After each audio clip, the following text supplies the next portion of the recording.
Hi guys, this week on What's Cooking Wahida, we are making another pickle recipe. This time we are pickling red cherry peppers and fresh coriander. Let's get started.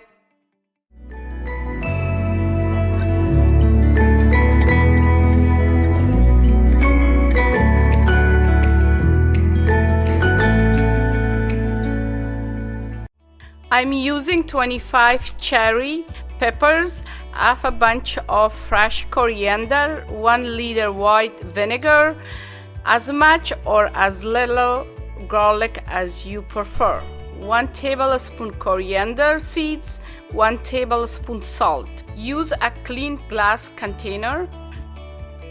Start layering in the ingredients and add in the coriander seeds and salt and pour the vinegar in. Make sure your ingredients stay under the vinegar.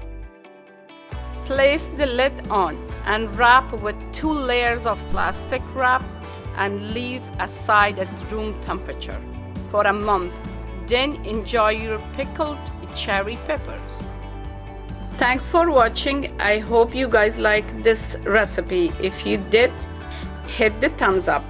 If you have any question or comment, leave them below. If you want some more recipe like this, hit the subscribe button. I post weekly recipe videos. So come back next week to see what's cooking.